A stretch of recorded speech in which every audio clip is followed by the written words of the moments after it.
Hi guys, this is James and welcome back to video 3 of the membership setup tutorial series for OptimizePress. In this video I'm going to take you through the process of customizing a few of your pages using the different templates and also a couple of the custom options available to you with the different templates that we have in OptimizePress. So the first thing I want to show you is how to set up some of the custom options on the pages that you see. So for example, on the home page we have this text here. This text can be set in the OptimizePress membership settings, which we did cover in video 1 briefly. This text is set, if I go over to membership options, and then you'll see if you scroll down here we have the membership dashboard welcome bar, and this is where you set that text. And you can see I've used these strong tags which basically just highlight that text in bold. So that's how you would change that text there. This text here on the left hand side, the members dashboard, this little bit of text and the icon, they're set on the individual page settings. So if I go to my members home page, scroll down to the members options below the main content, and you can see here I've got members sidebar, I've put members dashboard, the sidebar text, I've got the members navbar title. Now this is an override of what we have in the general settings, so you don't actually have to enter anything there if you just want to leave it as whatever you set in your general settings. And we have the icon selector here, so I've chosen the dashboard icon. If you want to use your own icon, you can upload it to your WordPress site and then enter the URL here. You can also activate a sidebar widget by ticking this box here, and I'll come on to that in a later video in this series. If you're using a content page, you can also select whether the video appears before or after your content. And the module page, now let me explain this. With the module page you can see that the content pages below this module page have these nice icon images here. Now these can be set for your pages.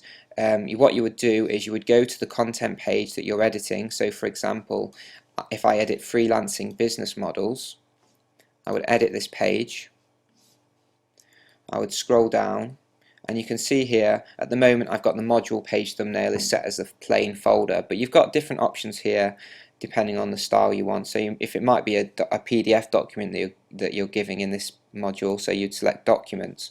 Alternatively you can upload your own image here, and this will override any setting on this here. On the content pages you can also disable the module title and the content title. So if you see on my content page here I've got the module title, which will be whatever the module parent module is, and I've got the page title. If I check these boxes here, those options will be hidden. And the final thing for content pages is this description here, and this description is what will be shown on your module page. So this, as you can see here, discover the many different business models, is the same setting that I have here on my content page.